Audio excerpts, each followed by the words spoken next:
लेफ्टला जाईल तो डायरेक्टली कोल्हापूरला, राईटला जाईल डायरेक्टली साखरपा रत्नागिरीमध्ये. आज आपला जो अस्तित्व आहे तो छत्रपती शिवाजी महाराजांमुळे लक्षात ठेवा. हे जी संपत्ती दिली ना आपल्याला, ती दिली आहे ती आपल्या महाराजांनी.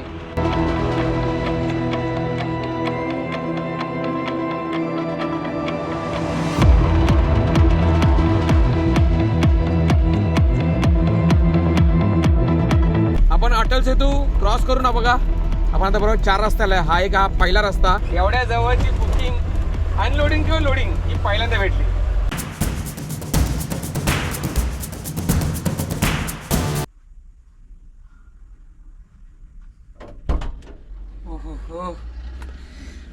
हो चांगली झोप दिली भाऊ ना.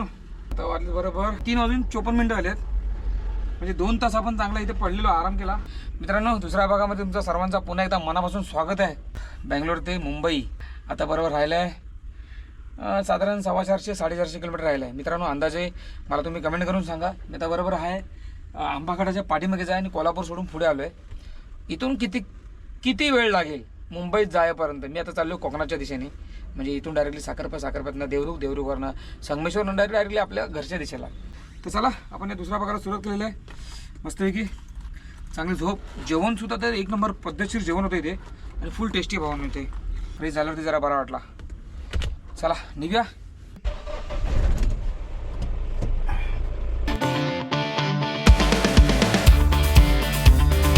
2 तासाची झोप आता पूर्ण झाली आहे का अपुरी राहिली आहे ते आपल्याला पुढे जाऊन कळेल. बरोबर ना. झोप माणसाची कंप्लीट 8 तास पाहिजे. कंप्लीट 8 तास. तर त्याच्यामुळे 2 तास हे झोप बीप काय नसते ना. रात्रीसुद्धा आपण बघितलं ना, आपण फक्त 2.25 तास फक्त झोपलो. 2.25 तास. हा बघा हा हायवे. इथं हा लेफ्टला जाईल तो डायरेक्टली कोल्हापूरला, राईटला जाईल डायरेक्टली साखरपा रत्नागिरीमध्ये. भाऊने तुम्हाला दिसते केवढा मोठा रस्ता होता हा. आता पाठीमागे मी जस्ट म्हणजे पहिल्या भागाला आपण जेव्हा कोल्हापुरातून आतमध्ये आलो भावानो, पेजारवाडी ते बांबावाडे इथपर्यंत हा भावानो हा संपूर्ण मोठा रस्ता होतोय डायरेक्टली रत्नागिरी जिल्ह्याला जॉईंट होण्यासाठी. म्हणजे आंबा घाटाचं सुद्धा काम चालू झालेलं आहे. अजूनपर्यंत आपण गेलेलो नाही. 1 ते 1.5 वर्ष झाला. आता आपण परत 1.5 वर्षानंतर आपण चाललो. तर बघूया काय अपडेट असेल आंबा घाटाची. कारण एवढा मोठा रुंदीकरण केलं आहे म्हणजे मोठा हायवे जाणार भावानो. हा डायरेक्टली माझ्या तरी असा अंदाजे हा नागपूर हायवे होतोय. रत्नागिरी कोल्हापूर सांगली नागपूर हायवे याचा असा अंदाज आहे. ही बघा कोल्हापूरची शाहूवाडी. पाठीमागे आपण आता बाबावाडी सोडला. आता शाहूवाडीच्या पुढे आपल्याला लागेल तो म्हणजे आपल्याला घाट लागेल. अजून बराच लांब आहे. तरी किलोमीटर केवढा मला अंदाज नाही. पण जो काम चालू आहे इथे भाऊ कमीत अजूनपर्यंत 3 ते 4 वर्ष लागतील असं वाटतं हा संपूर्ण घाट व्हायला, घाट सेक्शन व्हायला. तुम्हाला काय वाटते मित्रांनो, जे कोल्हापूर आणि रत्नागिरीवाले जे डेली अपडाऊन करतात कोल्हापूर रत्नागिरी, नक्की कमेंट करून सांगा किती वर्ष लागते या घाटला. हे बघा शाहूवाडी क्रॉस. तेव्हा आता वाटेत गेली पाहिजे बरोबर 4:30.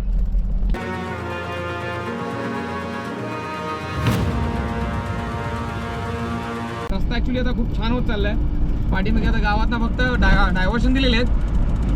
बाकी फर्स्ट क्लास.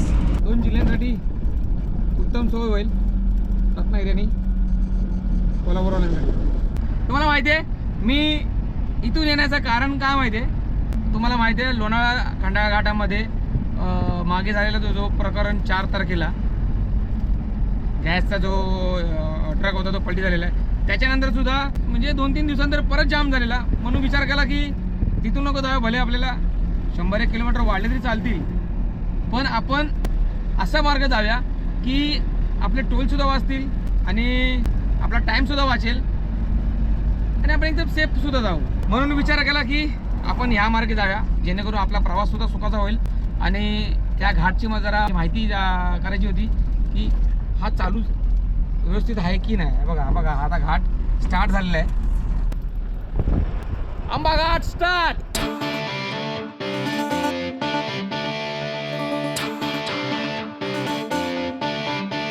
बघा पुढे चहावाले आहे, तिकडे थांब्या जरा 5 एक मिनटं. मस्त का व्ह्यू आहे यार, खतरनाक. चला जरा मस्त आहे की चहा मारा इथे. बघा इथे थांबतो जरा 2 मिनटासाठी. हा गाडी लावली इथे पार्किंगला मस्त आहे की. हे बघा पुढे दगडसुद्धा ठेवलेत आणि ती बघा आपली चहा वरती ठेवली बघा. ही चहा घेऊया आणि मस्त निवांत या अशा जागेवर मस्त पिऊया. कशा वाटते चहा? असं हे ठिकाण सुंदर असा. हा हा काय म्हणता, असा निसर्ग. त्या साईडला बघा दिसतच नाही अजिबात. एवढी धुकत आत्ता ह्या टायमाला. आता वाजल्यात साधारण 5-6 झाले असतील. पण मला अरे तो बघ त्या साईडला रस्ता दिसतोय तिकडे, त्या साईडला म्हणजे हा डोंगर क्रॉस करून तिकडे उतरण आहे. म्हणजे त्या साईडला साखरपा आहे. म्हणजे मला इथनं मला असं वाटतं उतरायला हार्डली अर्धा ते पाऊण तास. त्याच्यावर जास्त लागणार नाही मला उतरायला. पण तिथून चढायला थोडासा अवघड आहे कारण रस्त्याचं काम झालं होतं. कारण काय काय बोलत होते की थोडासा रस्त्याचं काम झालेलं आहे. तर आपण पुढे सुद्धा चेक करूया आणि तुम्हाला सुद्धा अपडेट द्यायची मी प्रयत्न करेल की पुढे रस्त्याचं काम कंप्लीट आहे की नाही. बघा भाऊन रस्ता कसा वाटतो, क्लायमेट. हा निसर्गाच्या देणगीत आपण ही चहा पितोय मस्तपैकी, ते सुद्धा आंबा घाटामध्ये. वाव. या 2 जिल्ह्याचा जोडण्याचा काम हा आंबा घाट करतो, लक्षात ठेवा. रत्नागिरी आणि कोल्हापूर जिल्हा. क्या बात है भाई. आणि ही जी चहा होती ना भावानो, चुलीवरची चहा होती, चुलीवरची. हिची टेस्ट खल्लास, 1 नंबर होती चहा. कसा वाटतो ठिकाणा?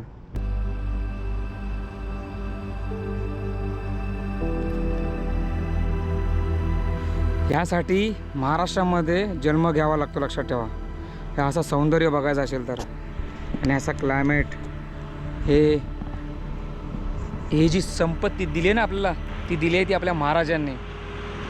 आपल्या महाराजांमध्येच आपण इथे ही संपत्ती बघतोय. ती आपल्याला टिकवून ठेवता येत नाही.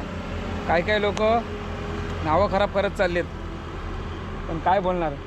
आज आपला जो अस्तित्व आहे तो छत्रपती शिवाजी महाराजांमुळे, लक्षात ठेवा. तर त्याच्यामुळे तो जो राजस्थानचा जो जंगल तोडायला घेतला आहे भावनो, काय सांगणार. जर ह्या जंगलातली प्राणी पक्षी जर राहिलेत नाही आणि हा संपूर्ण झाड वगैरे सगळं तुटून गेले, मग काय करायचं काय. तुम्हाला माहिती आहे ना, खूप काही संकट येतील. कारण ही जी झाडं वगैरे आहेत ती ऑक्सिजन देणारे आहेत. काय काय झाडं किंवा हे जे प्राणी वगैरे आहेत ते सगळे सांगू शकत नाही. पुढच्या येणाऱ्या पिढीला सांगू शकत नाही की काय नक्की ती येणारी पिढी जी बघेल हा जग का नाही, हे आपण काय बोलू शकत नाही. आपण जोपर्यंत आहोत तोपर्यंत आपल्या महाराजांचा अस्तित्व आहे तो आपण थोडाफार शेअर करत राहू. तो पण त्यासाठी दिसतोय त्या साईडला मस्त की रस्ता गेला आहे त्या साईडला. आणि या साईडला आपण इथनं आलो, इथे पाठीमागेच कोल्हापूर आहे आणि या साईडला कोल्हापूरच्या पाठीमागेच सिंधुदुर्ग. या साईडला भाऊ रत्नागिरी, माझी रत्नागिरी म्हणजे आमची रत्नागिरी. त्याला जास्त बोलू नको आहे बघा. जर इथनं डायरेक्ट खाली पडलो तर डायरेक्टली गडगडत खाली जाऊ. चला थोडाफार बरं वाटतं जरा, डोळा एकदम म्हणजे एकदम मस्त फ्रेश वाटला जरा. आपण मस्त चुलीवरची चहा पिऊन आपण आपल्या प्रवासाला सुरुवात केली घाट उतरायला. आणि भावानो एवढी चांगली वळणं होती ना आणि चांगला रस्ता, अजिबात का खड्डे नाही. निसर्गाचा आनंद घेत मी आपला प्रवास करत होतो, खाली उतरत होतो. नागमोडी वळणे याचासुद्धा आनंद घेत मस्तपैकी सुंदर अशा या सूर्य मावळत्या या टायमाला प्रवास करणं म्हणजे भाग्यच लागतो, लक्षात ठेवा. कारण त्याच टायमाची मी वाट बघत होतो, म्हणून 2 तास मी जरा आराम केला, मग आपल्या ह्या प्रवासाला सुरुवात केली. कारण हे जे क्षण आहेत ते परत कधी येत नाहीत. जर आले तर मग ते मी माझ्या आयुष्यातले मेमरी घेतल्याशिवाय मी कधी सोडत नाही. कशी वाटते तुम्हाला मित्रांनो आपले नागमोडी वळणे? हा बघा, आता हा पॅच दिसतोय तुम्हाला? हा बघा, हा पॅच आता सुरुवात केलेली आहे बघा. इथे या साईडला लेफ्ट साईडला बघा, दिसतो तुम्हाला? हा लेफ्ट साईडला बघा संपूर्ण काम झालेलं आहे. तो फक्त सुकायची फक्त वाट पाहत आहेत मला असं वाटते. त्यानंतर हा झाल्याच्या नंतर तो चालू करतील आणि या कामाला सुरुवात होईल. म्हणजे गाड्या सगळ्या त्या ह्याच्यावर रूटवरती जातील. आणि बऱ्यापैकी अजून काम बाकी आहे. मध्ये मध्ये असा पॅच आहे, तो पॅच कंप्लीट केलेला आहे आंबाघाटातला. मी अजून तुम्हाला पर्सेंटेज सांगू शकत नाही की किती पर्सेंटेज काम झालेलं आहे. बरोबर, जोपर्यंत मी घाट उतरत नाही तोपर्यंत मी तुम्हाला सांगू शकत नाही की कुठे कुठे बाकी आहे, किती किती ठिकाणी, किती किती किलोमीटर. हे बघा ना, दोन्ही साईडचे हे पॅच झालेले आहेत, त्या साईडचं आणि ह्या साईडचं सुद्धा.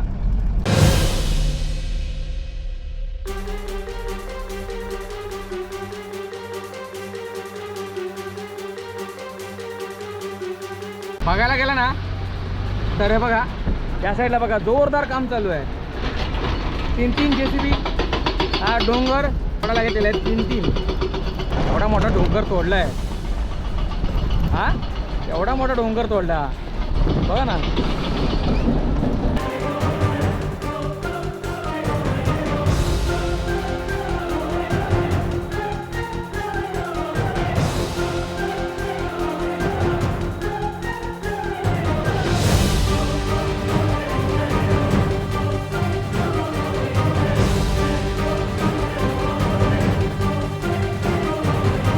बघा नाव दिलेलं आहे लेफ्टला साकरपा आणि सरळ रत्नागिरी. आणि भावानो या नॅशनल हायवेला जो नंबर दिला आहे नॅशनल हायवे 166 166 हा नॅशनल हायवे आहे. आता इथनं आपल्याला राईट मारायचं आहे. तो डायरेक्टली देवरुख मार्गे आपल्याला जायचं संगमेश्वरला. चला मग आता पुढे आपला राईट आहे साखरप्यातनं. ज्या साखरपा जायचं आपण हा ब्रिजचं काम चालू झालं आहे त्याच्यामुळे आपल्याला समजता येत नाही. बघा हा राईट साईडला देवरुख फाटा, हा या साईडला सरळ गेला डायरेक्टली रत्नागिरीमध्ये. हा जाईल डायरेक्टली मार्लेश्वरमध्ये. म्हणजे आधी मार्लेश्वर लागेल, त्याच्यानंतर देवरुख, मग देवरुखमधनं साधारण 15 किलोमीटरवरती संगमेश्वर आहे. जेव्हापासनं जो नॅशनल हायवे 66चा रस्ता झाला आहे म्हणजे संगमेश्वरपासून ते वाटूळपर्यंत म्हणजे राजापूरपर्यंत थोडंसंच काम बाकी आहे. तेव्हापासून ह्या रस्त्याला रहदारी अजिबात नाही आहे. कारण जे ट्रान्सपोर्ट लाईनच्या ज्या गाड्या येत होत्या ह्या मार्गे ते सगळ्या आता त्या मार्गे जातात. म्हणून जास्त करून इथली जी रहदारी होती ती सगळी इथनं हे झालेली बंद झालेली आहे. आणि हा बघा हा जो राईट साईडला जो पट्टा आहे तो चालला आहे मार्लेश्वर. हा बघा मार्लेश्वरचा हा राईट टर्न.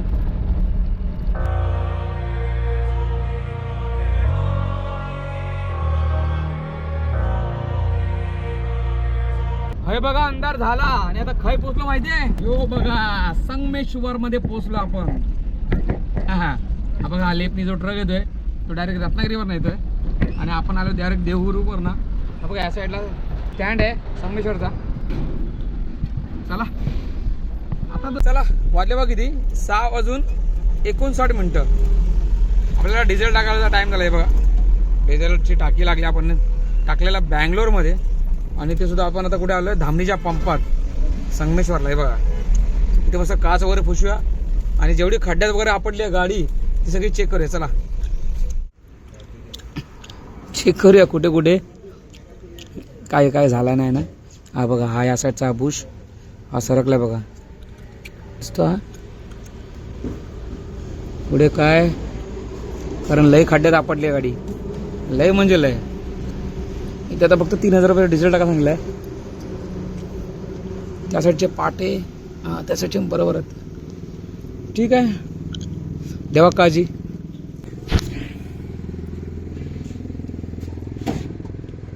हां हां हां मस्त वातावरण थंड झालं. 3000 काच वगैरे पुसून घ्या म्हणून त्याला मग डावे जागा पुढे. हो हो हो हे बघा डिझेल टाकला बरोबर 3000 रुपयाचा 4 पॉईंट आलेले आहेत आणि काच वगैरे मस्त एकदम पुसलेली एकदम चांगली टाकाटाक. त्या साईडची सुद्धा बंद केली घाट. अरे बघा या साईडला हातरून वगैरे सगळ्या डायरेक्ट ठेवून दिलेलं आहे. आणि मस्तपैकी आता थंडीचं वातावरण चांगले गाडी चालणार एकदम रंगात. आता मग गाडी कामती गाड आपण सोडला आहे पाठीमागे. मित्रांनो मी आता आहे बरोबर हे बघा चिपळूणमध्ये. तुम्हाला माहिती आहे तुम्हाला तर असं पण माहितीच असेल की आपल्या ह्या कोकणातल्या रस्त्याला कमीत कमी 17 ते 18 वर्ष झाली अजून काही काम नाही. पण आता आपण आंबा घाटातनं आलो भावानो. फक्त 3 वर्षात तिथे एवढी डेव्हलपमेंट झालेली आहे त्या रस्त्याला भावानो. फक्त 3 ते 4 वर्षात एवढे चांगले आणि चांगला रस्ता ते सुद्धा एकदम प्लेन. तुम्ही जर पनवेल ते गोवा म्हणजे बांदा बॉर्डरपर्यंत तुम्ही जर आपली गाडी चालवलात ना कुठली पण एमटी कुठली पण असून ती अहो ते रस्ते आहेत ना अशी गाडी उडते धडधड धडधड. म्हणजे बदका कशी उडी मारतात तशी ती गाडी उडते पुढचे टायर. पण आता ज्या रस्त्याने मी आलोय आंबा घाटात ना भावानो तो एवढा रस्ता प्लेन आहे ना. मी कुठच्या कॉन्ट्रॅक्टरची किंवा कुठच्या ह्याची मी म्हणजे बाजू घेत नाही. पण मग आपल्या कोकणामध्ये अशी गोष्ट का 18 19 वर्ष का लावली रस्ते करायला. खूप मोठा रिझन आहे भावानो. कारण का इथे सगळे पैसे खाणारे होते असे काय काय बोलतात. पण बघा ना आता चिपळूणचा हा जो ब्रिज पडला त्या गोष्टीसाठी आता कमी कमी 3 वर्ष झाले असतील तरी सुद्धा अजून सुद्धा ब्रिज होत नाही. कुठे आलो माहितीये कुठे डायरेक्ट आलो मुंबईला. ते पण किती टायमामध्ये किती आता वाजलेत 12:32 बरोबर 12:32 झालेत. आणि एवढ्या मोठ्या प्रवासामध्ये मी फक्त 2 तास फक्त झोपलोय आणि त्याच्यामध्ये कंटिन्यू गाडी चालवते. आता पाठीमागे मी काय कुठे सुद्धा घेतले नाहीत. तुम्हाला म्हणजे समजेल का माहित नाही पण एवढी गाडी चालवणं नॉनस्टॉप ते मी पहिल्यांदा असं झालंय बँगलोरवरनं डायरेक्टली मुंबईमध्ये. पण आता का आपली कंपनी एवढी घेणार नाही आपल्याला आपली गाडी असं पण उद्या सकाळीच खाली होणार आहे.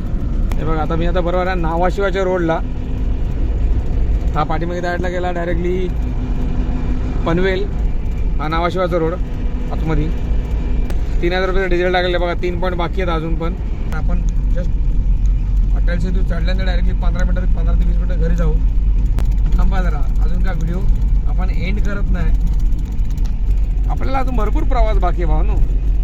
आपण अटल सेतू क्रॉस करून बघा आपण आता बरोबर 4 रस्त्याला आहे. हा पहिला रस्ता, हा दुसरा, तो तिसरा, साईडला चौथा, असे टोटल 4 रस्ता. याला 4 रस्ता म्हणून नाव दिलेलं आहे. गाडी लावली पार्किंगला. लिफ्टमध्ये आलोय मी. लवकर सकाळी आपल्याला लवकर आपल्याला गाडी खाली करायला जायचं आहे. झोप सुद्धा भरपूर येते. भेटूया मॉर्निंगला. चला बाय बाय गुड नाईट.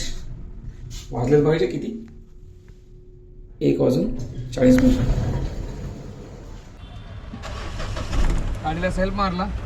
दूर दूर मंजिल पर जाएगी कभी छाव छाव कहीं धूप सताए. लाईफ मध्ये माझ्या पहिल्यांदा असं झालं की एवढ्या जवळची बुकिंग अनलोडिंग किंवा लोडिंग ही पहिल्यांदा भेटली. बघा आमचा गणपती मंदिर सिद्धीविनायक. हो बघा दादर टीटी आमचो दादर टीटी इलो. हा हे सर्कल. हा बघा दिसला सर्कल. चला जवळच आता आपलं लोकेशन आहे फक्त अर्धा किलोमीटरवरती. आपण आता आलोय बरोबर बघा दादरला. या ठिकाणी आपल्याला गाडी खाली करायची आहे. हे बरोबर BSTचा हा बॅक साईड आहे आणि या ठिकाणी आपल्याला गाडी खाली करायची आहे. बघा मित्रांनो त्या साईडला आपली गाडी लावली पार्किंगला. गाडी खाली करायला घेतलेली आहे. आणि बघा ह्या साईडला आहे मस्त आहे भवानी मातेचं मंदिर. वाव. वरती छत्रपती शिवाजी महाराजांचा मस्त एक स्मारक ठेवलेलं आहे म्हणजे प्रवेशद्वार. आणि इथे आपली गाडी खाली करायला घेतली आहे. फक्त 5 मिनिटात आपली आता गाडी खाली करून होईल. जास्त काय ना फक्त बॉक्स आहेत. 5 मिनिटात आपली गाडी खाली होणार आहे. हे बघ या ठिकाणी गाडी लास्ट आहे मला वाटतं. हा बॉक्स खाली करून लगेच घेतील. आपण लगेच रिसिविंग घ्यायचे. चला निघूया. अरे बाबा बाबा गाडी खाली झाली रिसिविंग घेतली पहिला काम होतं आपलं रिसिव्हिंग घेणं, कारण रिसिव्हिंगवरती आपले 1000 रुपये अवलंबून असतात, लक्षात ठेवा.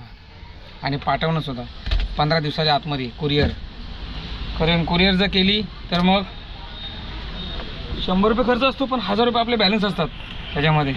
आपली किलोमीटर झाली आहे आता टोटल रिटर्नचा बोलतो तुम्हाला मी, रिटर्नचा 1090 किलोमीटर, म्हणजे फक्त 90 किलोमीटर आपण एक्स्ट्रा फिरलो. का तुम्हाला या दुसऱ्या पार्टमध्ये तुम्हाला समजलं असेल की आपण का 90 किलोमीटर आपले एक्स्ट्रा झाले. डिझेलचा आपल्याला काय एवढा फरक पडला नाही. आपण 2 टाक्या आपण एक अर्धी टाकी पण 3000 टाकलेली, आणि अगोदर निघताना आपण 5000 रुपये टाकले, म्हणजे 8000 रुपये डिझेल टाकले. अजूनसुद्धा 2 पॉईंट बाकी आहेत, म्हणजे आपली गाडी साधारण 6000मध्ये आपली इथे आलेली आहे गाडी. 1100 किलोमीटर. तुम्ही विचार करता की हा काहीतरी वेगळा काहीतरी बोलतो आहे, कधी चुकीचा बोलतो आहे. नाही, चुकीचं नाही बोलतो आहे, बरोबर बोलतो आहे मी. तर भावानं अजून एक आपल्या ट्रिपची अजून एक वार्ता चालू आहे. जर झाली तर ती खूप लांबची ट्रिप आहे. जर झाली आजच कन्फर्म तर मग आपले दिलीप दादा आहेत, त्यांची ट्रिप आहे ती. जर झाली कन्फर्म तर मग आजच निघावं लागेल. म्हणून विचार करतो की जरा बराच झाला देवाच्या कृपेने आपल्या जवळच भेटली ट्रिप. खाली केली बेंगलोरवरनं, लगेच 2 मिनिटात लगेच आलो इथे. भावनो खूप छान मजा आली आहे. आणि मी 2 वर्षांतर मी आता पहिल्यांदा मी हा घाटातनं प्रवास केला आहे. भावनो 1 नंबर घाट झालेला आहे. घाटाची प्रोसेस अजून बाकी आहे. मला असं वाटते की फक्त 70% हा घाट झालेला आहे. अजून थोडीशी जी वळणं आहेत वगैरे ती अजून कटवायची बाकी आहेत, म्हणजे 30% बाकी आहे. आणि बाकी ओव्हरऑल तर रस्ता तर खूप छान आहे. रात्री कसा प्रवास झाला कोकणातनं, कारण मला स्पेशली कोकणातनं प्रवास करायला मला जाम आवडते. मी झोपेत सुद्धा गाडी चालवतो, काही सवय झालेली त्या रस्त्याची. तर त्याच्यामुळे मला मजा येते यार कोकणातनं गाडी चालवायला, कारण मी खुद्द कोकणातला आहे ना म्हणून. म्हणून आणि स्पेशल तुम्हाला सांगतो की आपण जे बेंगलोरवरून निघालो आणि डायरेक्टली इथे आलो, आपला टोल किती गेला माहिती आहे? मी तुम्हाला टोलचा सांगितलं ना हिशोब, तर तुम्ही चकित व्हाल. आपण बरोबर 1100 रुपयाचा रिचार्ज केलेला, फक्त आणि फक्त त्याच्यातले बॅलन्स राहिले आहेत 655 रुपये बॅलन्स राहिले आहेत. मला कमेंट करून सांगा की आपला टोल किती गेला. म्हणजे एवढा जर मग मी 90 किलोमीटर इथे फिरून आलो आहे तर माझे टोलचे सुद्धा पैसे वाचलेत. ओव्हरऑल असा जर 1700-1800 रुपये टोल जातो, म्हणजे विचार करा किती पैसे बॅलन्स राहिले. भाऊ नाद करायचा नाही हां ना ड्रायव्हरचा. भाऊ ना अशी पूर्ण आपली ट्रिप होती. खूप मजा आली यार.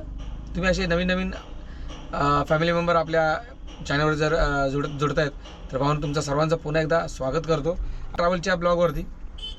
तर भाऊनो इथेच आता आपण रजा घेतो, भेटू आपण अशा नवीन ट्रॅव्हलच्या व्हिडिओमध्ये. बघूया आता ट्रिप झाली कन्फर्म तर मग आपल्याला आजच निघावं लागेल. तर चला बाय बाय, टेक केअर आणि जय शिवराय आणि जय महाराष्ट्र.